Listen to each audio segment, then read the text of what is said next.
오늘 주신 하나님의 말씀을 보도록 하겠습니다. 창세기 50장 15절에서 21절의 말씀입니다. 창세기 50장 15절에서 21절까지의 말씀을 제가 대신해서 읽도록 하겠습니다. 요셉의 형제들이 그들의 아버지가 죽었음을 보고 말하되, 요셉이 혹시 우리를 미워하여 우리가 그에게 행한 모든 악을 다 갚지 아니할까 하고 요셉에게 말을 전하여 이르되, 당신의 아버지가 돌아가시기 전에 명령하여 이르시기를, 너희는 이같이 요셉에게 이르라, 내 형들이 내게 악을 행했을지라도 이제 바라건대 그들의 허물과 죄를 용서하라 하셨나니 당신 아버지의 하나님의 종들인 우리 죄를 이제 용서하소서 하매, 요셉이 그들이 그에게 하는 말을 들을 때에 울었더라. 그의 형들이 또 친히 와서 요셉의 앞에 엎드려 이르되, 우리는 당신의 종들이니이다. 요셉이 그들에게 이르되, 두려워하지 마소서. 내가 하나님을 대신하리이까. 당신들은 나를 해하려 하였으나 하나님은 그것을 선으로 바꾸사 오늘과 같이 많은 백성의 생명을 구원하게 하시려 하셨나니 당신들은 두려워하지 마소서. 내가 당신들과 당신들의 자녀를 기르리이다 하고 그들을 간곡한 말로 위로하였더라. 아멘. 하나님의 말씀입니다. 요셉, 하나님이 디자인하신 삶을 신뢰하기 10번째 시간이자 마지막 시간이 되겠습니다. 악을 선으로 엮어내시는 하나님이란 제목의 말씀을 나누려고 합니다. 오늘은 요셉 시리즈의 마지막 시간입니다. 개인적으로는 좀 아쉽기도 하고 또 한편으로는 하나님이 주신 은혜가 참으로 감사했습니다. 이 시리즈의 주제가 무엇이었죠? 우리 한번 다시 읽어볼까요? 시작. 요셉, 하나님이 디자인하신 삶을 신뢰하기. 하나님이 요셉의 삶을 디자인하셨습니다. 하나님은 최고의 디자이너십니다. 설계자이십니다. 아티스트이십니다.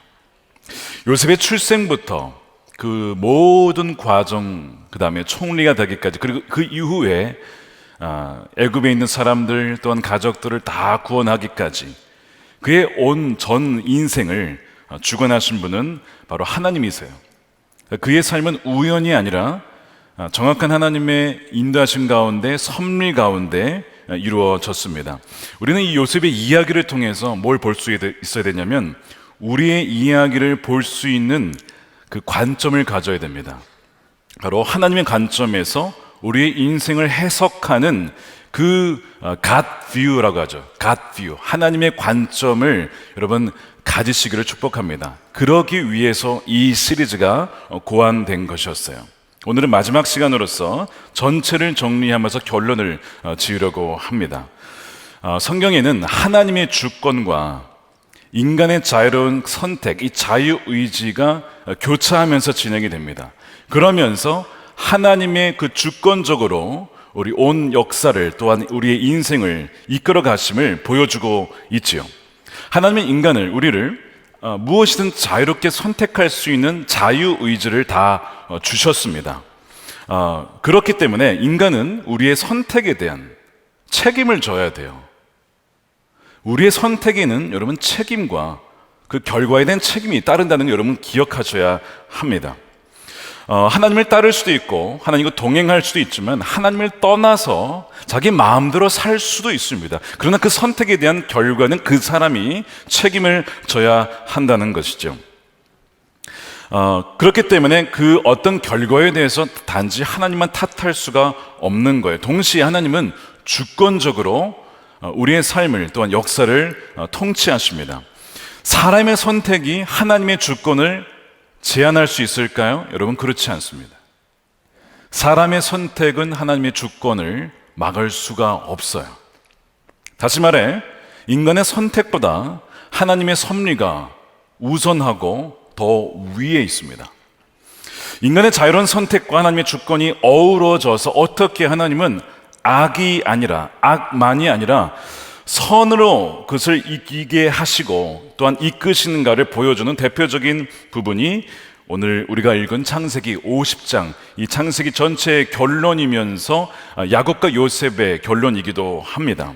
오늘 본문의 배경은 야곱의 죽음이에요. 이제 험악한 세월을 살았다라고 했던 야곱이 하나님의 부르심을 받습니다. 참 험악했지만 은혜의 여정이었고 하나님이 함께 하시는 동행의 여정이었습니다. 요셉과 가족들이 야곱을 위해서 울지요. 요셉은 이제 아버지를 만난 지 한 17년 정도 됐는데 이제 아버지가 돌아가시니까 아마 외로웠던 모양입니다. 많이 웁니다. 애굽 사람들도 야곱을 위해서 무려 70일간 애곡을 하는데 염을 한 40일간, 그러니까 미라를 만든 거예요. 그러니까 야곱과 요셉만 성경에서 미라로 만들어줍니다. 어쨌든 그 40일 미래로 만들어지는 기간을 포함해서 70일간을 애곡을 해요. 이것은 애굽의 왕이나 왕족에 해당하는 사람들에게만 해당했던 이 장례 기간이었는데 야곱을 그렇게 했다는 것은 어떤 의미냐면 그만큼 이 애굽에서 이 요셉의 위치가 대단했다는 것이죠. 그리고 그의 아버지였던 이 야곱을 대우했다는 것을 알 수가 있습니다. 야곱은 유언대로 그 이후에 가나안 땅 막벨라 굴에 장사를 하고 요셉은 그곳까지 가서 또한 추가로 그 애도를 하고 돌아오게 되죠. 문제는 아버지가 죽은 이후에 요셉의 형들이 두려워하기 시작한 것입니다. 15절에 보면 요셉의 형제들이 그들의 아버지가 죽었음을 보고 말하되 요셉이 혹시 우리를 미워하여 우리가 그에게 행한 모든 악을 다 갚지는 않을까 하고 이들이 굉장히 걱정하기 시작합니다. 자, 요셉은 분명히 형들을 다 이미 용서했습니다. 창세기 45장에 이미 우리가 봤죠. 근데 이 형들은 완전한 용서를 믿지 못하는 거예요. 그러니까 그때 요셉이 용서했던 것은 아버지가 아직 살아계시니까 잠깐 용서한 척 한 것뿐이지 이제 아버지가 돌아가셨으니까 분명히 복수할 거야 라는 생각을 하게 된 거예요. 여기서 형들은요, 분명 자신들이 요셉에게 한 짓이 어떤 짓이라고 했죠? 모든 악이라고. 그러니까 자신들이 얼마나 악한 짓을 했는지를 여전히 그들은 깨닫고 있습니다. 그러니까 자신이 악을 인정하고 있다는 점에서 이 형들의 양심은 깨어 있는 거예요. 양심이 죽었으면 그것을 깨닫지 못하기 때문이죠. 다만 이들은 요셉의 완전한 용서를 믿는 데까지는 나가지 못한 상태에 있었습니다.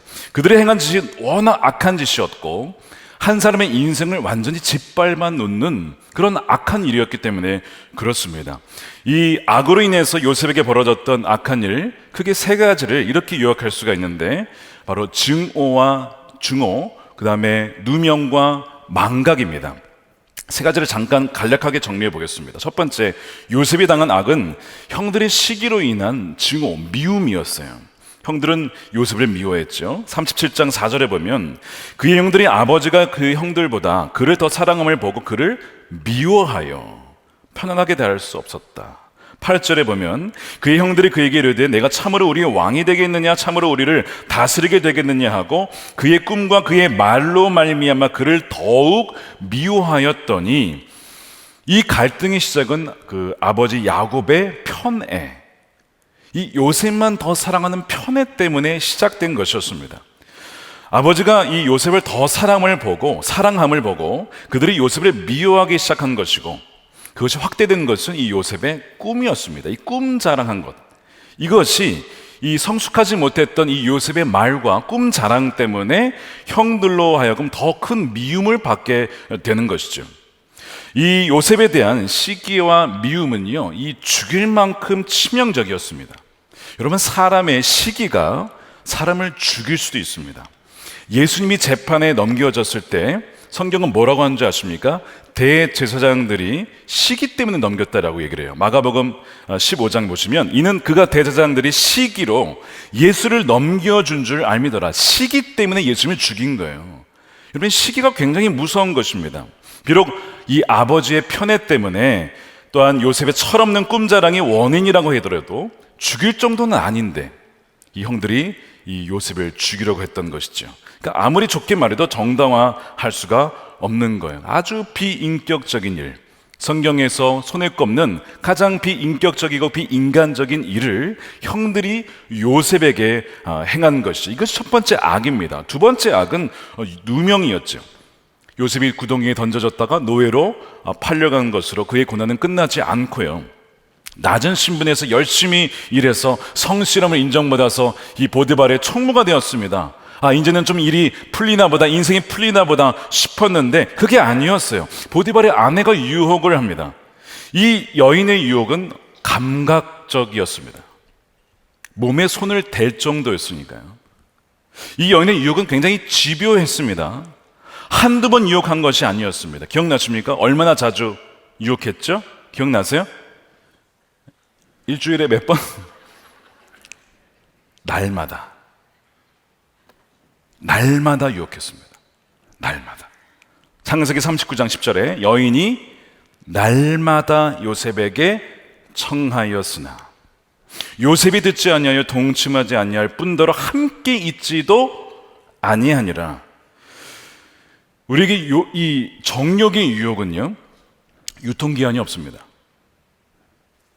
시간이 지나면 없어지는 게 아니에요. 휴일이 없어요. 휴일이 날마다 다가옵니다. 특히 남성들은 더 주의하셔야 합니다. 어제 정욕을 이겼으니까 오늘 괜찮을까요? 365일 중에 364일은 이겼는데 여러분 하루를 치면 그 하루가 어떤 결과를 가져오는지 아십니까? 인생 전체를 바꿀 수 있습니다. 어떤 남성분은 매일 이기다가 단 한 번 졌어요. 단 한 번. 아니 뭐 단 한 번인데 뭐 어때요? 물론 그 이전부터 경계심이 좀 약해졌거든요. 그런데 결국 그 한 번이 송두리째 그의 인생을 바꿉니다. 그가 전혀 생각하지 못했던 인생으로 바꾸었어요. 촉망받던 미래가, 아주 밝은 미래가 준비되어 있었는데 그 단 한 번의 넘어짐으로 인해서 잊혀진 인생, 어두운 미래로 바뀌고 말았어요. 물론 사람이 회개하면, 진정으로 회개하면 하나님께서 살려주시고 또한 회복시키시는 은혜가 있습니다. 그러나 그 한 번의 죄로 인해서 그가 치러했던 대가는 이건 이루 말할 수 없는 거예요. 이루 말할 수 없는 시간과 돈과 에너지, 그 인생 너무나 많은 시간들이 그 한 번의 정욕의 유혹에 넘어가서 사라지게 됩니다.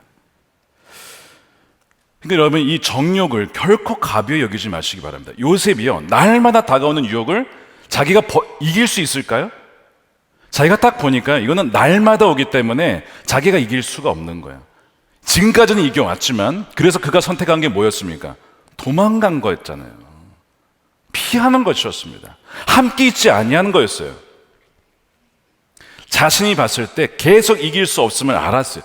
내가 뭐에 약한지 아셔야 돼요. 취약한 것을 알았습니다. 피해 달아나는 것입니다.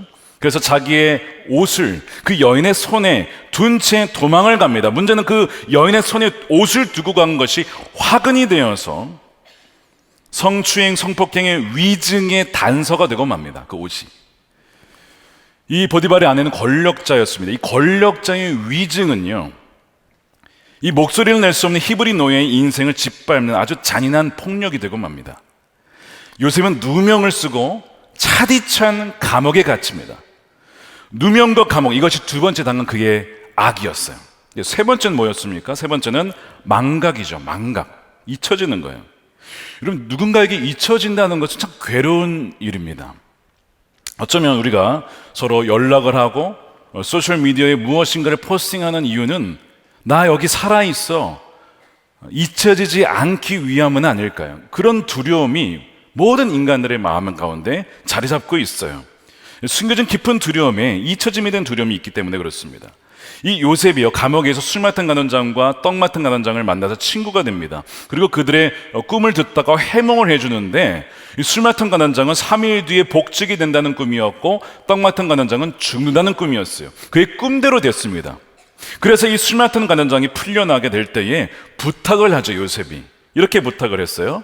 창세기 40장 14절에 당신이 잘 되거든 나를 생각하고 잊지 말라는 겁니다. 내게 은혜를 베풀어서 내 사장을 바로에게 아뢰어 이 집에서 나를 건져 주소서. 그런데 성경을 가만히 읽어보면 이 술 맡은 간원장이 대답을 안 합니다. 대답하는 장면이 없어요. 그렇다고 안 한다는 얘기도 없죠. 그의 대답은 잊혀져 있습니다. 직위를 회복하지만 술 맡은 간원장은 요셉을 기억하지 못합니다. 은혜를 잊어요. 누군가에게 선을 베풀었는데 그것을 잊었다면 여러분, 마음이 어떻습니까? 굉장히 힘들죠. 배은망덕, 배신까지는 아니지만 그 은혜를 잊었다는 것은 그 누군가에게 굉장히 상처가 될 수 있는 것이죠. 고통을 잊는 망각의 은혜도 있지만 그 망각함으로 주어지는 악이 또한 있습니다. 누군가의 인생을 부정하는 것이기 때문에 그래요. 그러니까 지금 요셉은 이 악의 3종 세트, 증오와 누명과 망각이라고 하는 악의 3종 세트를 다 당한 거예요. 자, 질문은 도대체 하나님은 여기에 어디에 계셨습니까? 하나님은 등장하지 않으시고 하나님은 부재 중이십니다. 부재 중인 것처럼 보입니다.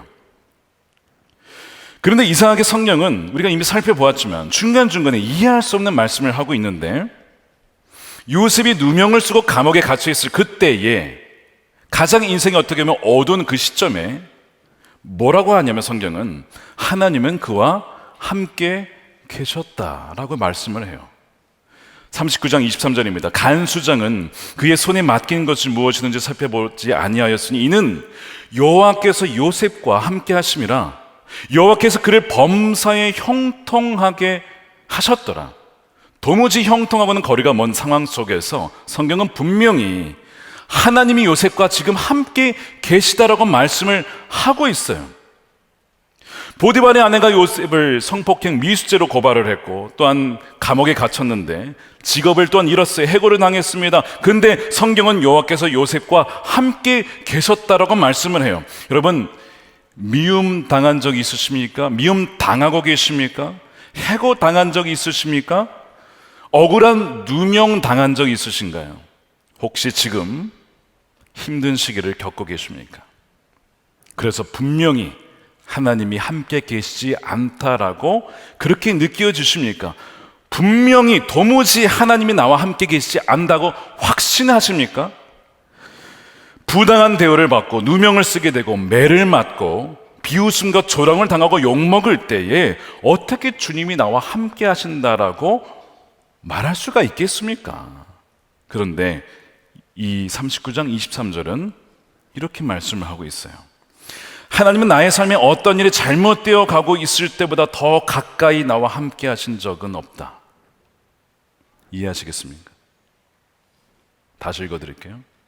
하나님은 나의 삶에 어떤 일이 지금 잘못되어 가고 있을 그 순간 그때보다 더 가까이 나와 함께 하신 적은 없다. 이것이 요셉의 삶 전체가 들려주고 있는 하나님의 말씀이에요. 주권자이신 하나님께서 그분의 목적대로 이루시는 그 방법 중에 하나는 우리의 삶에 명백하게 이것은 잘못이야 혹은 모순이라고 여겨지는 일들을 우리 삶에 허용하시는 일입니다. 그래서 주님은 때때로 부재 중이 있거나 하나님이 안 계시거나 멀리 계신 것처럼 보일 때 오히려 그때보다 하나님은 더 가까이 우리와 함께 계신 적은 없었다라고 하는 뜻이에요. 하나님의 크신 은혜와 지혜로 이 진리의 말씀을 깨닫는 저와 여러분 되시기를 축복합니다. 실제로 그렇습니다. 요셉의 이 세 가지 악 3종 세트가 벌어지지 않았더라면 노예로 팔리지도 않고 애굽에 가지도 않고 누명을 쓰지도 않고 감옥에 갇히지 않았더라면 다음에 이 엄청난 세 가지 사건은 없었을 것입니다. 무엇일까요? 첫 번째, 요셉은 감옥에서 술 맡은 관원장을 만나지 않았을 것이고 바로의 꿈을 해몽하지도 않았을 것이며 애굽의 총리에 오르는 일도 없었을 것입니다. 두 번째, 요셉이 총리가 되지 않았더라면 7년간의 기근을 통해서 그 기간 동안 요셉의 가족들과 아버지와 애굽의 수만 명의 생명을 구하는 소위 기아 대책 프로젝트는 없었을 것입니다. 그러면 수만 명의 사람들은 죽었을 것입니다. 세 번째, 요셉은 결코 하나님이 디자인하신 삶대로 살지 못했을 것입니다. 그의 인격은 결코 연단받지 못했을 것이기 때문에 그래요. 그러나 그가 그 고난의 터널을 지나면서 하나님의 뜻대로 쓰임받는 순전한 믿음의 남자로 세워지게 되었습니다. 그의 삶 중에서는 어떠한 고난도 버려지는 고난은 단 하나도 없었다는 것. 단 하나도 없었다는 거예요. 요셉으로 인해서 요셉의 형들도 심지어 자신의 죄를 회개하며 변화하게 되죠. 루벤과 유다를 비롯해서 형들이 희생하는 사람들을 바뀌게 됩니다.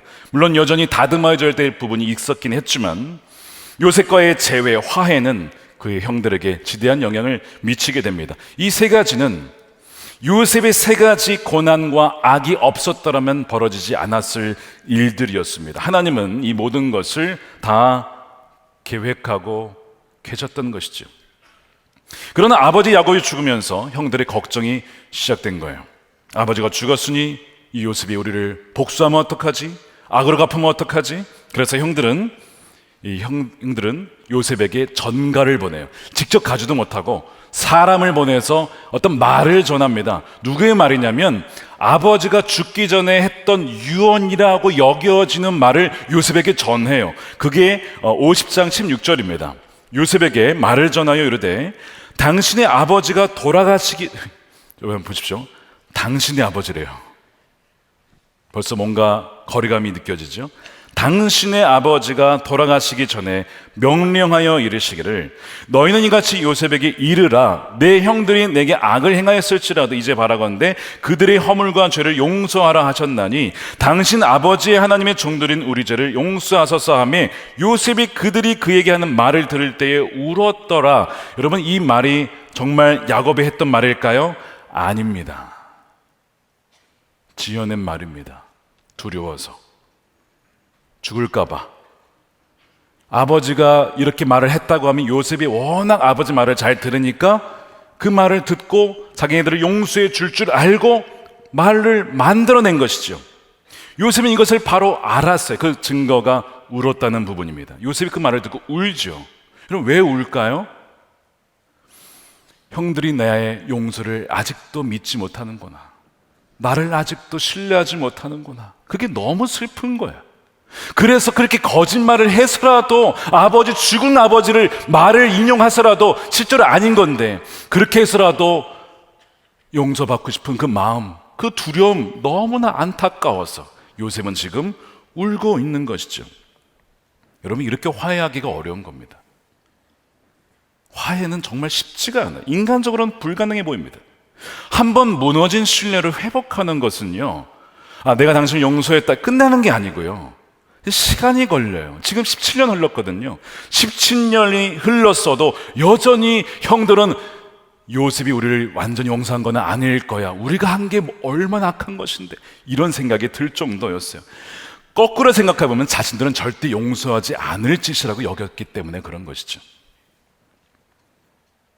형들은 결국 직접 요셉에게 찾아갑니다. 그리고 엎드려 절하면서 우리는 당신의 종들입니다. 다시 종이라는 거예요. 요셉이 얼마나 마음이 아팠을까. 우리는 형제인데 다 용서했는데 종입니다라고 엎드리는 것이 기분 좋은 것이 아니라 너무 슬픈 것입니다. 슬퍼하던 이 요셉의 답변이 참으로 명언입니다. 19절입니다. 우리 함께 읽어볼게요. 시작. 요셉이 그들에게 이르되 두려워하지 마소서 내가 하나님을 대신하리이까. 자, 이 부분입니다. 내가 하나님을 대신하리이까. 먼저 이 요셉은 두려워하지 말라라고 형들을 위로를 하고요. 그 다음에 내가 하나님을 대신하겠습니까? 내가 하나님입니까? 내가 하나님은 아닙니다라고 얘기하는 것이죠. 이게 무슨 얘기일까요? 그게 굉장히 중요한 부분입니다. 이 표현은 요셉이 지금까지 숱한 고난과 역경을 당하면서도 어떻게 그 악에 의해서 지배당하지 않고 소위 악의 화신이 되지 않고 복수의 화신이 되지 않고 오히려 거기서부터 치유되었고 어떻게 인격이 변화되었는지를 보여주는 부분이에요. 이 부분이. 그래서 우리에게 당하는 악한 일을 당할 때에 이 진리를 붙잡으면 그 악은 내게 해를 끼치는 것이 아니라 오히려 내 인격을 변화시키고 하나님이 디자인하신 그 인격과 삶으로 성장하는 데 큰 도움이 됩니다. 우선 내가 하나님을 대신하리니까 다른 말로 표현하면 내가 하나님 자리에 앉아 있습니까? 영어로 표현해 보면 Am I in the place of God? 이라고 되어 있어요. 내가 하나님의 자리에 앉아 있습니까? 이에 대답은 아니오죠. 요셉이 보복하지 않고 용서할 수 있었던 이유는 내가 하나님의 자리에 앉아 있는가? 그 질문에 아니요라고 답했기 때문입니다. 이게 무슨 뜻이냐면 이런 겁니다. 형들이 저질렀던 그 모든 악한 일들에 대해서 그들이 마땅히 받아야 될 대가를 정확히 알 수 있는 그 모든 지식을 가진 사람이 누구인가? 요셉입니까? 형들입니까? 접니까? 여러분들입니까? 형들이 그런 행동을 했을 때 그 형들의 마음의 깊은 동기가 무엇이었는지 알고 있습니까? 왜 형들이 그런 일을 했는지 그 배경에 대해서 알고 있습니까? 그들이 어떤 압박을 받았는지, 어떤 두려움을 갖고 있었는지, 느꼈는지를 알고 있습니까? 요셉은 나는 그것을 모른다라고 답변하고 있는 거예요. 돌려서 말하면 형들이 내게 그렇게 행한 일의 배경과 동기에 대해서 저는 정확히 모릅니다. 어쩌면 그 행동을 유발한 데는 나의 잘못이 있는지도 모릅니다. 그것도 정확히 알 수 없습니다. 그렇기에 나는 하나님이 아니므로 하나님의 자리에서 악을 심판하는 자가 될 수 없습니다. 정확한 판단과 판결은 하나님이 하실 것이기 때문입니다. 이런 뜻이거든요. 제가 이 구절을 묵상하는데 생각나는 몇 가지 일들이 있었어요. 그 중에 한 가지가 무엇이냐면 수년 전에 저와 함께 사역했던 동역자에게 제가 쓴소리를 한 적이 있습니다. 사역에 대한 불성실성을 지적한 거예요. 목양이 제대로 안 되었고 거기에 대한 제때 보고가 안 되어서 제가 참다가 쓴소리를 했어요. 왜냐하면 목양은 중요하기 때문에 그렇습니다. 목회자에게 목양이 가장 중요한 거 아닙니까? 아니 왜 사역을 이렇게 불성실하게 하십니까? 그건 제가 분명히 보기에 옳은 판단이었습니다. 옳은 판단. 목양은 영혼을 다룬 일이었고 작은 실수도 용납되어서는 안 되는 것이죠. 그분이 묵묵히 들으셨어요. 자기가 잘못한 게 있으니까. 근데 그 다음 날 저에게 조용히 카톡을 보내줬어요. 그러면서 기도 요청을 하신 겁니다. 한국에 계신 어머니가 많이 아프십니다. 원래 병이 있으셨는데 병원에 입원을 하신 거예요. 좀 심각한 상황이었어요.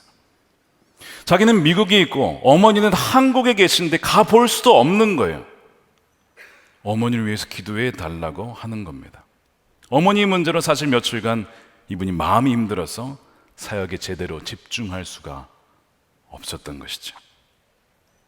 제가 그 카톡을 보고 얼마나 미안했는지 모릅니다. 나중에 제가 사과를 했어요. 그런 일이 있는지 몰랐다고. 목양을 한다고 하면서 동역자를 제대로 목양하지 못하고 돌보지 못한 오히려 저에게 책임이 있는 거죠. 저는 그날 이후에 동역자가 뭐 좀 실수하고 웬만하면 그러면 그냥 넘어갑니다. 그리고 이렇게 생각해요. 이유가 있겠지. 기다립니다. 기다리고 기도하다가 계속 그러게 되면 조심스럽게 말을 꺼내요. 왜냐하면 저는 하나님이 아니기 때문에. 왜 그분이 저런 행동과 일을 하는지 그 동기와 배경을 정확히 다 모르기 때문에. 왜요? 저는 하나님이 아니니까. 하나님을 대신할 수 없으니까. 내 판단이 틀릴 수 있으니까. 아무리 옳아 보여도 부분적으로만 옳다면 그것은 불완전한 판단 아닙니까? 그래서 질문이 그때 이후로는 바뀌었어요. 어떻게 도와드릴까요? 어떤 어려움이 있으십니까? 우리가 삶에서 얼마나 하나님의 자리를 대신하려 하는지 모릅니다. 그것이 아담의 죄된 속성이죠. 내가 하나님과 같이 되어서 그 자리에 앉으려고 했던 것이 이 아담이 하와가 함께 선악과를 따먹으려고 했던 동기 아닙니까? 그 동기가 우리 안에 있어요. 그래서 내가 보기에 이건 옳다 그르다를 하나님보다 더 잘 알아요. 우리가요. 하나님보다 더 잘 안다고요. 그래서 그 심판의 보좌에 딱 앉아서 세치의 혀로 다 판단을 하고 있습니다. 여러분, 아무리 누군가가 우리에게 잘못을 했다 한들 그들이 얼마나 잘못했는지 정말 정확히 알고 있습니까? 그 모든 동기와 배경에 다 알고 있습니까? 어떤 압박이 있었는지, 어떤 서러움이 있었는지, 어떤 아쉬움이 있었는지 다 알고 있습니까? 그 가정의 자녀가 아픈지, 부모님이 편찮은 것은 아닌지, 본인이 혹시 건강 이슈로 아픈 것은 아닌지, 그 영혼이 얼마나 아픈지 여러분 다 알고 계십니까? 그 형들이 얼마나 아버지로부터 나도 그들도 사랑을 받고 싶었는지 여러분 다 아십니까? 형들도 아버지의 사랑을 받고 싶었던 겁니다. 나도 아버지의 사랑을 받고 싶었어. 나도 아버지로부터 인정받고 싶었다고. 근데 요셉만 사랑하는 그 아버지를 미워할 수 없으니 요셉을 미워한 겁니다. 요셉의 입장에서 자신의 꿈 이야기가 본인에겐 좋았지만 형들 입장에서는 그것이 수치스러운 일로 여겨질 수 있는지 입장 바꾸어 생각해 보았습니까? 왜 형들 마음에 미움이 들었는지, 그들이 당한 편의 아픔을 다 알고 있습니까? 이 요셉은 모른다는 겁니다. 근데 왜 그렇게 우리는 하나님의 자리에 앉아서 판단하려 할까요? 정죄하려 할까요? 그것이 우리의 죄성입니다. 쉽게 말해 그것이 교만이에요. 사탄이 왜 사탄이 되었습니까? 하나님 자리를 차지하려고, 하나님 자리를 대신하려고 했기 때문에 사탄이 된 거예요. 교만한 자는 자신이 하나님 자리에 앉아 있다라고 착각하는 사람입니다. 내가 모든 것을 다 알기 때문에 내 판단이 옳아, 하나님을 대신하는 자입니다. 지금 요셉의 고백을 보세요. 내가 하나님을 대신하리까? 요셉이 누구보다도 그 역할을 할 수 있는 사람이에요. 애굽의 인자 아닙니까? 거의 신과 같은 그런 위치에 있는 그 요셉이 내가 하나님을 대신하겠습니까? 어찌 내가 하나님의 자리에 앉아서 정치할 수 있겠습니까? 라고 얘기하는 이 겸손한 표현, 어떻게 요셉이 이런 덕스러운 말을 할 수가 있습니까? 수십 년의 불과 같은 시련과 얼음같이 차가운 감옥의 고난을 통해서, 불과 얼음과 같은 반복되는 고난을 통해서 단련된 그 인격에서 나오는 이 표현이에요. 자기도 억울하게 누명을 써보니까, 누명 썼잖아요, 자기도. 그러니까 누군가를 잘못된 생각에 기초해서 억울하게 누명을 씌워 판단하거나 인격 살인을 할 수 있는 그 악을 행하는 자가 될 수 있음을 요셉은 고난을 통해서 깨달은 겁니다. 고난을 통해서. 나는 하나님 자리에 앉아서 그런 일을 행하지 말아야지. 난 하나님이 아니야. 선과 악은 하나님이 판단하실 거야. 그분께 맡기는 것이죠. 고난은 이 요셉의 인격을 다듬어 주었습니다. 예수님의 성품, 온유하고 겸손한 성품으로. 물론 여러분, 고난이 무조건 이런 인격으로 만들어주지는 않습니다. 여러분, 고난을 통해서 오히려 쓴뿌리가 생기는 사람도 굉장히 많습니다. 고난 때문에 분노가 해결되지 않으면 가만히 있지 않고 이것이 가라앉으면서 차가운 원한이 됩니다. 그 원한이 바로 쓴뿌리예요. 누군가를 향한 증오와 원망과 독설이 막 뿜어져 나오는 거예요. 이 고난 때문에 그래요. 억울함 때문에 그렇습니다. 그러니까 이해해 줘야 돼요. 오히려 고난이 많은 사람들이 거친 행동과 말이 굉장히 강한 경우가 많아요. 그들의 삶이 전투였어요. 전쟁이었기 때문에 그렇습니다.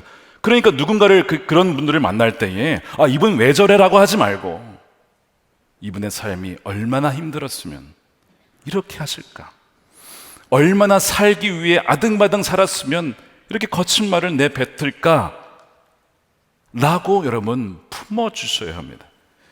그래서 고난이 많으면 오히려 더 거칠어질 수 있어요. 그러나 고난과 더불어 그 상황 속에서 그 시선이 하나님께 고정이 되고, 이 고난을 허락하신 하나님의 그 섭리의 관점에서 삶을 바라보면 그의 인격은 단련됩니다. 그의 삶은 하나님이 디자인의 삶으로 바뀌어 가게 됩니다. 이것이 요셉에게 벌어진 일이에요. 시편 105편에 요셉 이야기가 나와요.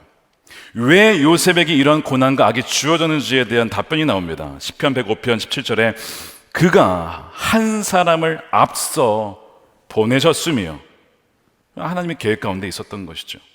요셉이 종으로 팔렸도다. 그의 발은 착고를 차고 그의 몸은 쇠사슬에 매였으니 감옥에 갇힌 것이지요. 곧 여호와의 말씀이 응할 때 어떤 시기가 있습니다. 영원히 지속되는 게 아니에요. 기간이 있다는 거예요. 하나님이 카이로스의 시간이 있어요. 그의 말씀이 그를 어떻게 했어요? 단련하였도다. 근데 이게 영어로 보니까요, ESV 버전에는 tested him이라고, 그를 시험하였다, 테스트하였다, 이렇게 번역을 했습니다. 요셉에게 주어진 고난은 그를 단련하기 위한 시련과 시험이었습니다. 그 시험 중 하나는 이거였어요. 요셉은 하나님이 아니다라는 그 시험에 과연 요셉이 통과할까? 하나님 약속에 대한 신뢰의 시험을 통과할까? 무슨 얘기냐면, 자신의 뜻대로 인생이 풀리지 않아도 내 삶은 이래야만 하는가 저래야만 하는가에 대한 판단조차도 하나님께 맡기는 시험입니다.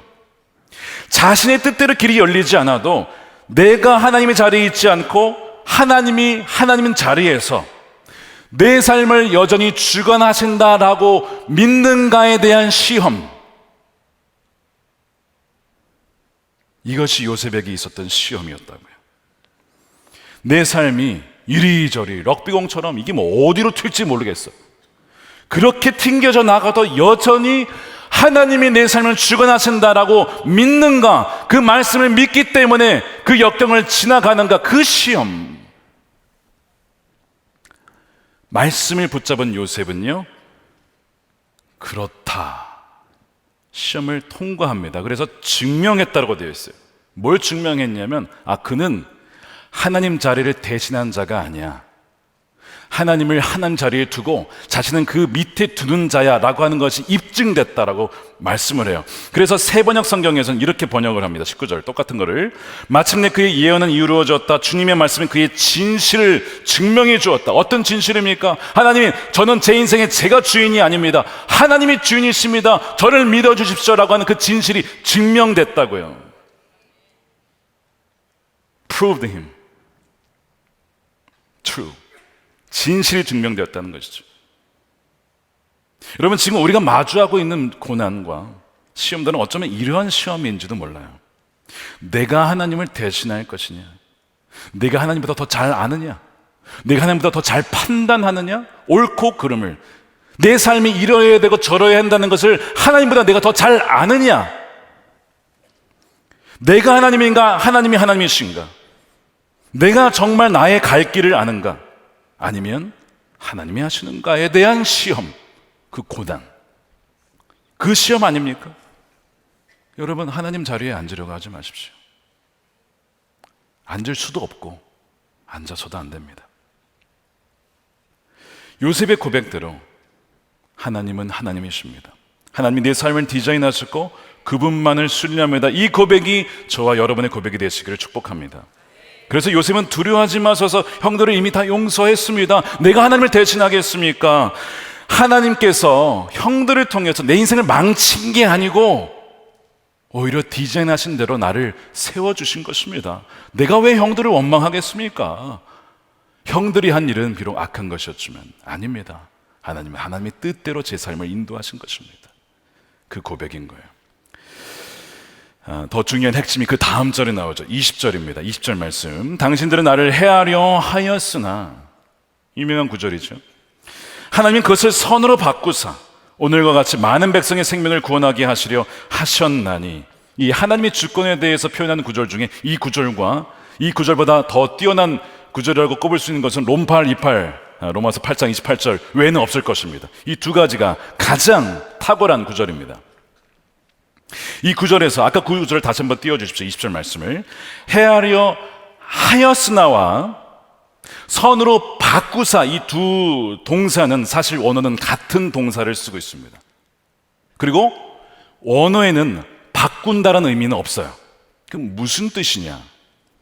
하샤브라는 동사를 썼는데 이 동사는요, 무엇을 짜다.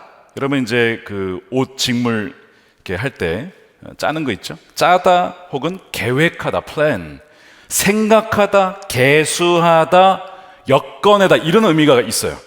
저는 그 중에서도 짜내다, 엮어내다라는 의미를 강조하고 싶습니다. 왜냐하면 이 하사브 동사의 명사형이 호세브인데, 호세브가 무슨 뜻이냐면 옷감 만드는 사람, 직물공, 장인이란 뜻이 있습니다.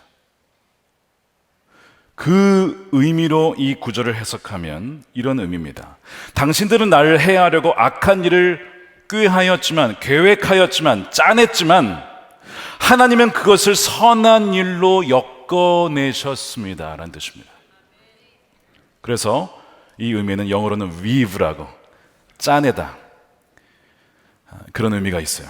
하나님은 뭐라고요? 최고의 디자이너시라고 말씀드렸잖아요. 직물 장인, 더 위버이시기 때문에 그래요.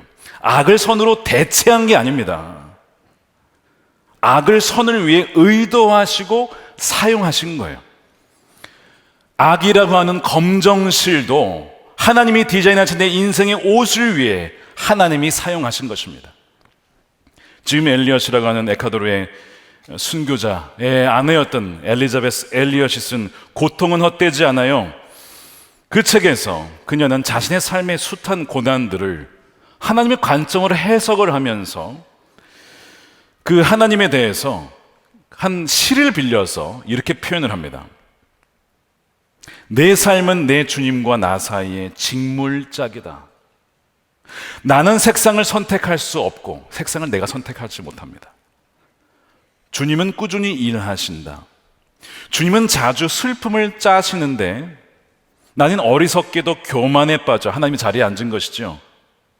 주님은 위쪽에서 아래를 보시고 나는 아래쪽에서 본다는 사실을 나는 잊곤 한다. 자기가 하나님 되려고 했다는 것입니다. 직기가 조용해지고 북이 움직임을 멈춘 뒤에야 하나님은 직물을 펴서 이유를 설명해 주실 것이다. 직물 짜는 분의 능숙한 손에는, 그분이 계획하신 무늬에는 검은색 실이 금색, 은색 실만큼이나 필요하다. 검정색 실을 금색과 은색 실이 대체하는 게 아니고 검정색 실이 금색 실만큼 많이 필요하다는 거예요.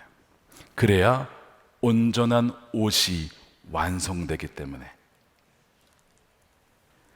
악은 악 그대로 선을 위해 사용이 되고 아름다운 옷이 되기 위해서 검정실은 엮어져야 하는 것입니다. 요셉이 깨달은 게 이것입니다. 근데 인생이 잘못될 때에 하나님 여전히 자신과 함께 하심을 알았어요. 그 부정적인 악한 일들과 사건들이 자신을 계속 하나님이 디자인하신 목적에 더 나를 가까이 다가가게 한다는 것을 깨달았습니다. 실제로 일이 잘못되어도 하나님이 그 잘못과 악도 사용하셔서 선하고 옳은 길로 인도하실 거기 때문에 실제로는 옳은 길로 가고 있음을 그는 믿고 깨달았고 실제로 그것이 증명이 된 거예요. 사랑하는 여러분, 지금 여러분이 처한 어떤 악과 같은 좋지 않은 환경이 있으십니까? 그 잘못된 것조차도 우리를 향한 하나님의 영원하신 목적을 위해 사용될 줄로 믿습니다. 이것이 죄를 짓고 있는 이 요셉의 형들, 죄를 지은 요셉의 형들은 전혀 볼 수 없었던 관점이에요. 인간적으로 보면 우리가 악하게 되는데 어떻게 용서하겠어? 그 인간적인 관점, 아래에서 보는 관점이에요. 그러나 위에서 보면 그것은 반드시 필요했던 과정이었다는 것을 아니까 요셉은 볼 수가 있었던 거예요. 어떻게 요셉이 볼 수 있었나요? 하나님과 동행했기 때문에 그래요. 항상 하나님과 동행했기 때문에. 그분이 무엇을 보고 계신지, 무엇을 행하고 계신지, 무엇을 느끼신지를 보았기 때문에 관점이 완전히 달라지게 된 것이죠. 여러분, 우리가 영적으로 내가 성장하고 있다, 어떻게 알 수 있을까요? 여러 가지가 있어요, 여러분. 내가 영적으로 좀 성숙했구나.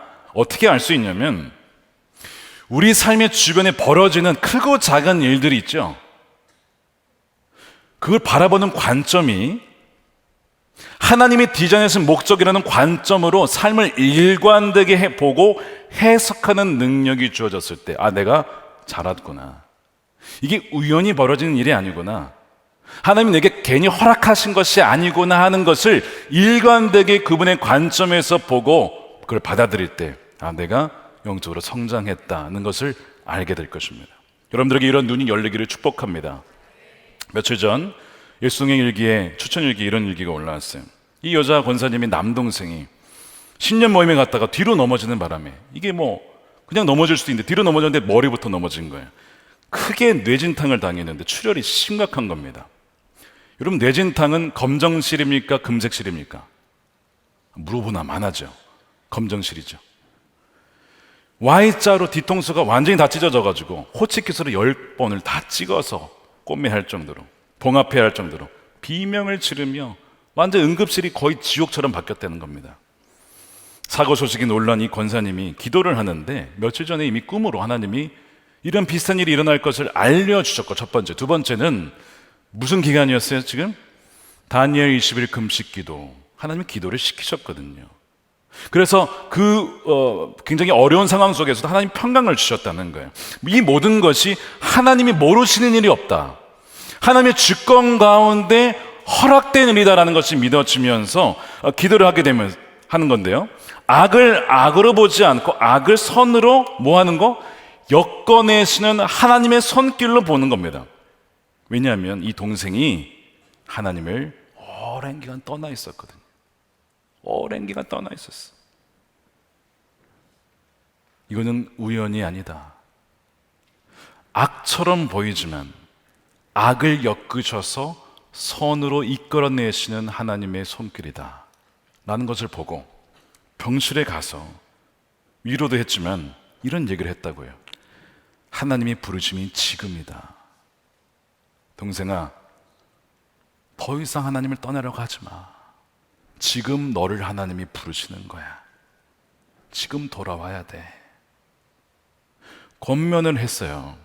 여러분, 그 권면이 수십 년을 떠나 있었는데 뭐 돌아오겠습니까? 근데 그 확신 가운데, 믿음 가운데 기도하고 권했는데 동생과 조카와 언니가 바로 교회에 등록을 했어요. 예배를 드렸다는 승리 소식을 편지로 써서 저에게 전해주셨어요. 그분이. 그 일기에 이렇게 끝나게 되죠. 악을 선으로 바꾸시는 하나님 언제나 오르십니다. 저를 죽음에서, 아마 이분도 죽음의 위기가 있었던 분 같아요, 죽음에서 건지신 것처럼 동생의 삶 속에도 들어오셔서 이 아들을 끝까지 사랑하시는 그 큰 사랑 앞에 굴복합니다. 나의 주 나의 하나님은 살아계십니다. 여전히 펄펄 살아계십니다. 주권자 하나님은요, 자신의 뜻을 이루기에 모든 것, 악도 선으로 엮어내시는 하나님이십니다. 하나님은 단지 악을 막음으로써 악을 극복하는 게 아니에요. 그 악의 파괴적인 목적이 있죠. 우리의 인생을 파괴시키려고 하는 사탄의 공격이 있잖아요. 그러나 그것마저도 하나님께서 다 막으시고 선하게 사용하시는 거예요. 왜냐하면 최고의 디자이너시고 방직공이시고 장인이시기 때문에 그렇습니다. 그분 손 안에 있으면요, 악한 영의 파괴적인 목적은 정반대의 결과를 가져오게 되는 거예요. 그래서 우리가 아까 롬파리팔 그 말씀 다시 한번 읽어볼까요? 자, 시작. 함께 읽겠습니다. 시작. 우리가 알거니와 하나님을 사랑하는 자 곧 그의 뜻대로 부르심을 입은 자들에게는 모든 것이 합력하여 선을 이루시느니라. 협력은 한쪽 방향으로 모아주는 것이지만 합력은요, 정 다른 방향으로 가더라도 그 모든 것을 다 아울러서 선을 이루신다는 뜻입니다. 그 모든 것은 악도 포함되어 있어요. 하나님 모르시는 악이 어디 있습니까? 하나님 그 악조차도 검정실로 사용하셔서 선으로 바꾸시는 것이죠. 여기서 선은 무엇일까요? 이것은 물론 요셉에게 있어서는 자신의 인격을 다루고 자신의 인생을 정확하게 인도하신 그 선을 말한 것이고, 또한 자신의 삶이 온전히 주님께 매달린 그 선을 말한 것이죠. 그러나 이 선은 요셉의 개인에게만 해당되는 선이 아니었습니다. 이 선은요, 공적인 유익을 위한 선이었어요. 자, 20절 후반부를 다시 보겠습니다. 당신들은 나를 해하려 하였으나 하나님은 그것을 선으로 바꾸사 오늘과 같이 많은 백성의 생명을 구원하게 하시려 하셨나니. 하나님께서 요셉의 삶에 벌어진 이 모든 악을 엮어서 선으로 바꾸신 그 이유가 있습니다. 오늘과 같이 많은 백성, 자신들의 가족만이 아니고 애굽의 전 백성의 생명을 구원하시기 위해서 그렇게 하셨다는 거예요. 단지 믿는 자만이 아니고 오늘날로 말하면 믿지 않는 자, 무교, 타종교인, 무슬림, 우상 숭배자들까지도 그들의 생명마저도 살리기 위하여서 요셉의 삶이 준비되었다는 것입니다. 요셉에게 주어진 이 고난의 잔은요, 다른 사람들을 구하기 위한 고난의 잔이었어요. 단지 자신이 총리가 되고 뭔가 어떤 명예를 누리기 위한 것이 아니라, 그것만이 아니라 요셉으로 인하여서 다른 사람들에게 봉사하고 섬기고 다른 이들을 살릴 수 있는 삶이 되도록 허락된 삶이었던 것이죠. 그래서 요셉을 통해 공공의 많은 사람들에게 유익이 되어지는, 그것을 하나님이 디자인하신 것입니다. 놀라운 분이시죠, 하나님. 마찬가지로 저와 여러분은요, 단지 우리 자신만을 위해 살라고 우리를 부르신 게 아니에요. 우리 주위의 많은 백성의 생명을 구원하게 하시려고 고난도 주시고 악도 허용케 하셔서 우리를 빚으시고 단련시키는 줄을 믿으시길 축복합니다. 그러므로 여러분, 고난의 잔을 두려워하지 마십시오. 그것은 구원의 잔이 될 것이기 때문에 그래요. 여러분, 이 요셉은 누구를 가리킵니까? 더 나은 요셉이신, 궁극적인 요셉이신 예수 그리스도를 가리킵니다. 사람들이 이 예수님을 죽이려고 했습니다. 실제로 예수님을 죽였죠. 예수님이 이 사람들을 용서했어요. 저들이 하는 짓을 알지 못합니다. 예수님께서 고난의 잔을 거부하지 아니하시고 그 잔을 마셨습니다. 왜? 많은 사람들에게 생명을 주게 하시려고. 이 요셉의 모습은 누구를 보여주는 거예요? 예수 그리스도를 보여주고 있는 거예요. 우리가 예수님의 그 고난의 잔을 마심으로 말미암아 주님께서 우리가 생명을 얻은 거 아닙니까? 우리가 예수님을 믿는다면 하나님은 지금도 그 일을 성령을 통해서 저와 여러분을 통해서 일하신 줄로 믿으시길 축복합니다. 여러분에게 일어나는 모든 일은요, 우연이 아닙니다. 많은 생명을 구원하기 위해 일어나는 일이에요. 그래서 여러분 주위에 있는 분들 잘 보십시오. 왜 이 사람들을 내 주위에 두셨는가? 나만이 가서 할 수 있고, 나만이 가서 손을 잡아줄 수 있고, 나만이 가서 들어줄 수 있는 어떤 문제들이 있기 때문에 나에게 붙여주신 사람들입니다. 왜요? 많은 생명들을 구원케 하시려고 여러분들을 보내신 거예요. 그게 선교적 마인드 아닙니까? 요셉은 애굽에 어떻게 보면 선교사로 가서 수많은 이들을 주께로 인도하는 그런 선교사 역할을 감당하는 것이죠. 제가 시리즈를 마무리하면서 한 장의 사진을 보여드리고 싶은데, 최근에 한방눈이 많이 왔어요. 아시죠? 이상하게 한방눈이 최근에 많이 왔어요. 여러분, 그 한방눈을, 현미경을 보시면 그 눈송이에 결정체가 있는 거 아시죠? 그 결정체가 단 하나도 같은 것이 없는 것도 아십니까? 지문처럼 단 하나도 같은 것이 없습니다. 한번 모양을 보여주세요. 이게 지금 눈의 결정체인데 너무 예쁘죠? 이 실제 눈송이를 이렇게 현미경으로 이렇게 찍은 거예요. 모양이 다 달라요. 같은 게 하나도 없는 거예요. 무슨 눈송이가 몇 개에 도대체 셀 수도 없잖아요. 다 모양이 달라요. 누가 만든 겁니까? 하나님이 디자인하신 거예요. 아주 고유하게, 독특하게, 아름답게 디자인하셨어요. 근데 이렇게 다 달라도 공통점이 하나 있습니다. 육각형입니다. 104.5도라고 하는 각도가 있더군요. 어쨌든 놀랍게도 그거는 지켜지면서 이 각기 다르게 이 눈송이가 디자인되는 거예요. 제가 이 말씀을 묵상하는데 또 이 그림을 가지고 갑자기 생각이 났어요. 눈 오는 걸 보면서 눈송이가 생각이 났고 또 현미경 그림이 생각이 나서 보다가 주님이 문득 저에게 이런 말씀을 주셨어요. 내가 이 모든 눈송이를 각각 그 몇 미리도 안 되거든요. 수억 수십억 엄청 많잖아요. 하나하나를 내가 다 디자인했다. 알죠? 하나님이 하신 것이죠. 당연한 거 아닙니까? 근데 그때 그 다음에 주신 말씀, 내가 이 모든 것을 다 디자인했는데, 아름답게 디자인하였는데 하물며 너희는 이 눈송이보다 더 귀하지 아니하냐. 내가 이 눈송이를 이렇게 아름답게 일일이 다 디자인한 건데 너희의 인생은 이보다 훨씬 더 귀하지 아니하냐. 내가 너희의 삶을 디자인하고 직물로 짜고 하나하나 조각해서 신경 쓰는 거는 이거보다 비교할 수 없이 너희는 내게 귀한 존재다. 그러니까 염려하지 마, 걱정하지 마. 너희는 다 내 손 안에 있는 거야. 그 마음이 느껴지는데 얼마나 눈물이 나든지요. 하나님께서 제 삶에 지금까지 인도하신 지난 삶도 생각이 났고, 동시에 참 어려운 과정을 통과하는 우리 성도님들의 삶이 생각이 나면서 꼭 들려주고 싶었어요. 이 눈송이들보다 너희의 삶이, 너희들이 내게 훨씬 더 귀중하지 아니하냐. 무엇을 염려하고 걱정하며 슬퍼하느냐. 내가 너희의 삶을 다 주관하고 있어. 너희의 삶을 내가 다 직물로 짜고 있어. 최고의 디자인하신 주님이 우리의 삶을 그렇게 붙잡고 계신데 무엇을 그렇게 걱정하느냐. 이것을 우리 요셉 시리즈의 마지막으로 전해주고 싶었습니다. 아버지의 마음이에요. 여러분은 최고의 작품입니다. 하나님의 걸작품입니다. 그 믿음 가지고 주님과 동행하여서 요셉만이 하나님 디자인하신 게 아니라 여러분들도 최고의 디자인으로 만드셔서 이 땅에 보내시고 지금도 우리와 함께 하시고 가장 인생의 어두운 순간에도 결코 우리와 떠나지 아니하시며 그 어떤 어두운 순간에 오히려 더 하나님 우리와 함께 더 가까이 계신다는 것을 분명히 믿으며 나아갈 때에 끝까지 주님과 완주하는 여러분들의 삶이 되실 줄로 믿습니다.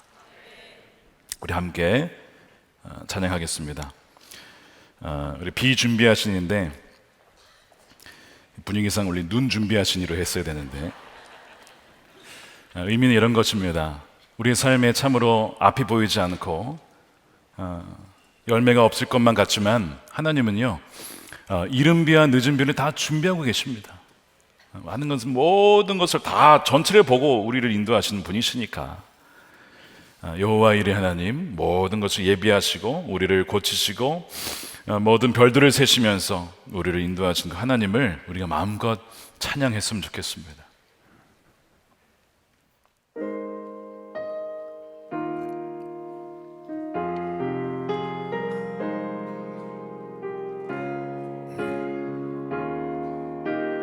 우리 주는 위대하며 우리 주는 위대하며 아멘. 능력이 많으시도다. 능력이 많으시도다. 그의 지혜 무궁하며 그의 지혜 무궁하며 인자는 영원하도다. 인자는 영원하도다. 상한 자들을 고치십니다.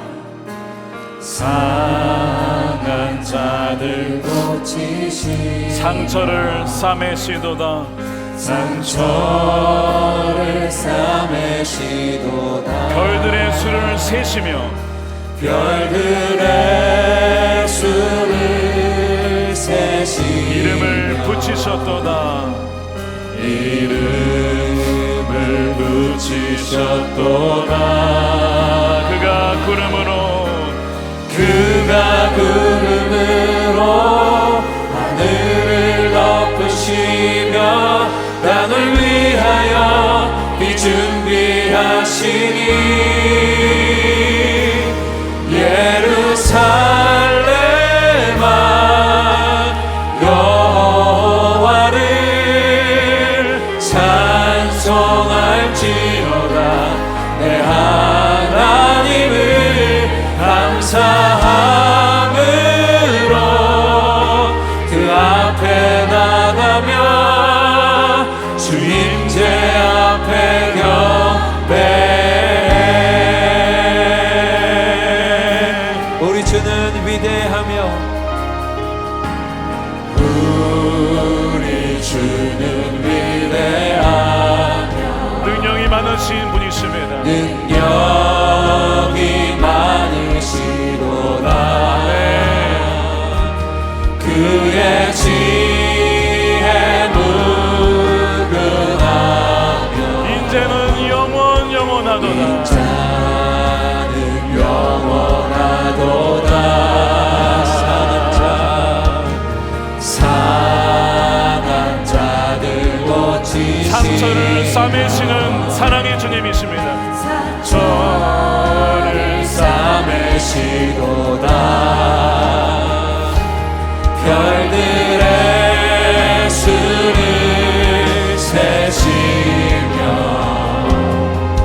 그가 구름으로 하늘을 덮으시며 땅을 위하여 한번 더 찬양합시다.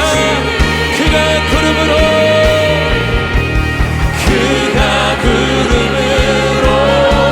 하늘을 덮으시며 땅을 위하여 준비하시니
우리 주님은 선하신 분이십니다.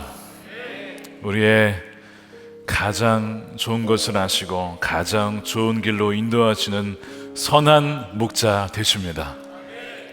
우리 첫 번째로 우리 기도하겠습니다.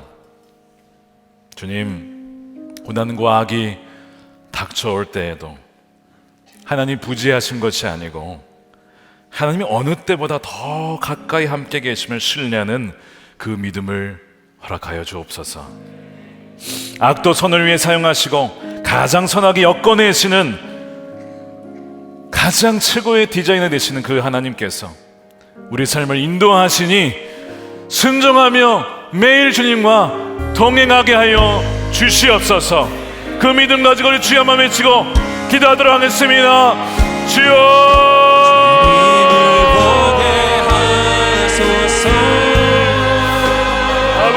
하나님, 우리 삶에 떨어지고 나는 고난 속에서도 우리 함께 하시며 어느 때보다도 가까이 하시며 우리 삶을 인도하시는 아버지 하나님을 믿고 신뢰함으로 나아가는 우리 모든 성도들이 되기를 원합니다. 아버지 주여 하나님, 그렇습니다.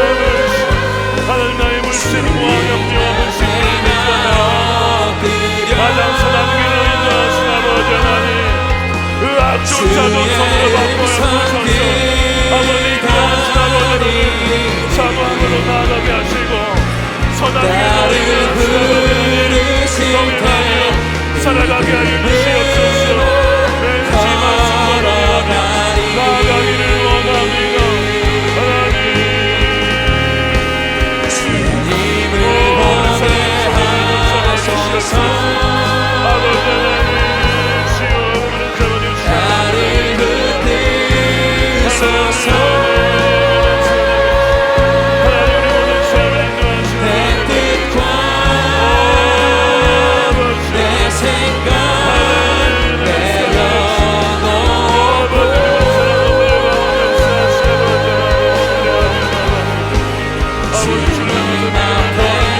번째로 기도할 때에 그 말씀을 기억하십시오. 요셉이 했던 말입니다. 내가 하나님을 대신하리이까. 뭐 말이 안 되는 말이죠. 어떻게 우리가 하나님을 대신하겠습니까? 그런데 우리는 너무나 삶의 많은 순간들 속에서 하나님의 자리에 앉아 있으려고 합니다. 하나님, 제 삶은 이렇게 가야 됩니다. 이것이 옳은 길입니다 라고 하며 하나님의 자리에 앉아 있는 우리의 모습을 봐요. 누군가를 향해서도요, 저 사람이 틀렸습니다, 저 사람이 내게 악하게 되겠습니다 판단하는 그 자리에 앉아 있어요. 왜 그 사람이 그렇게 행동할 수밖에 없었는지 우린 다 모르잖아요. 여러분, 형들도 사랑받고 싶었다고요. 아버지의 사랑 받고 싶었다고요. 너가 있어서 참 듬직하다, 든든하다, 이런 이야기 좀 듣고 싶었다고요. 형들의 마음 요셉은 다 몰랐던 거예요. 아마 고난을 당하면서 형들이 이렇게 힘들었겠구나, 그 고난을 통해서 깨닫지 않았겠습니까? 내가 하나님을 대신하겠습니까? 라는 말은 저는 판결할 수 없습니다. 하나님이 다 하십니다. 하나님께 내어드리는 거거든요. 여러분, 혹시 하나님의 자리에 앉아 계시다면 그 자리를 주님께 내어드리십시오. 하나님의 자리에 앉아 있으면요, 분노와 화가 엄청납니다. 원한이 막 쏟아져요. 이것도 잘못했고 저도 잘못했고 저 사람 잘못했고 이렇게 판단을 하게 돼요. 근데 내려오게 되면 내가 사실은 그런 자라는 것을 알게 됩니다. 내가 저런 악독한 죄인이라는 것을 알게 돼요. 십자가를 바라보게 되면 내가 죽을 수밖에 없었다는 것을 알게 돼요. 하나님, 제가 잘못했습니다. 주님, 이 요셉의 고백이 우리의 고백이 되기를 원합니다. 하나님을 대신하라고 했던 죄, 하나님의 자리에서 판단했던 교만을 용서하여 주옵소서. 내가 하나님을 대신하리까 이 요셉의 고백이 우리의 평생의 고백이 되게 하셔서 용서하고 용납하고 불쌍히 여기며 긍휼히 여기며 화해하는 삶을 살아가게 하여 주옵소서. 주여, 한번 외치고 기도하겠습니다. 주여, 주님을 보게 하소서. 하나님의 나를 붙들소서. 판단하고 살아가는 게 얼마나 많은지 모릅니다.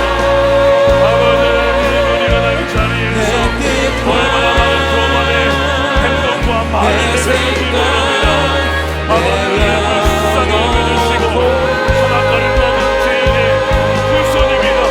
아버지, 죽을 수밖에 없을 때니 아버지께서 건너주셨는데 언제 아버지 내 자리에서 벗어나서 정지와 판단의 자리에 앉아있습니다.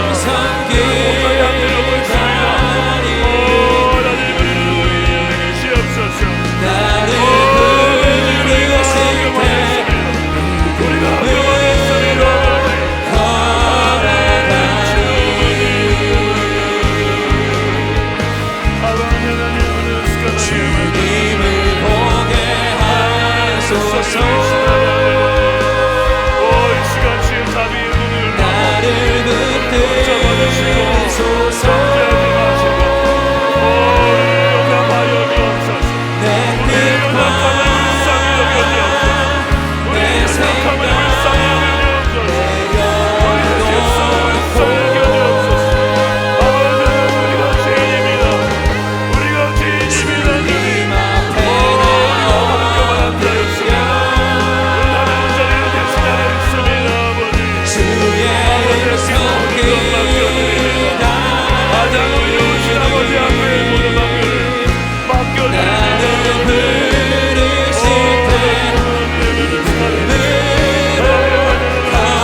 오늘도 우리 강단에 와서 올라와서 기도하실 분들은 자유롭게 올라와서 기도하십시오. 하나님의 충만한 은혜가 여러분들에게 부어질 줄로 믿습니다.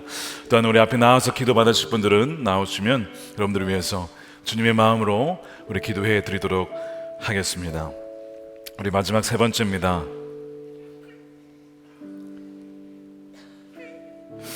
하나님께서 요셉의 삶을 정확하게 디자인하셔서 자신의 인생만이 아니라 많은 생명을 살리게 하는 삶으로 인도하셨습니다.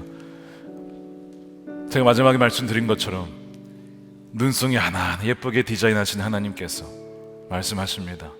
너희들이 이 눈송이보다 더 귀하지 아니하냐. 내가 너희의 삶을 다 정확하게 인도하고 디자인하고 있어.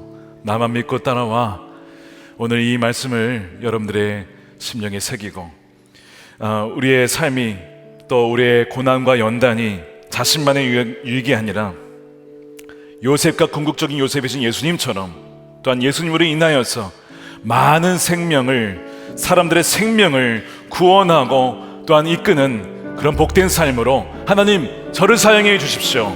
그렇게 우리가 믿음으로 이 시간 두 손을 앞으로 뻗고 주님 저의 삶도 요셉처럼 주님처럼 주님의 이름으로 말미암아 저희 삶도 그렇게 사용하여 주옵소서. 매 한 번 사는 인생, 한 번 살면 주 앞에 서야 되는 인생, 그런 삶으로 나를 사용해 달라고 간절한 마음으로 주의 마음에 주고 기도하도록 하겠습니다. 주여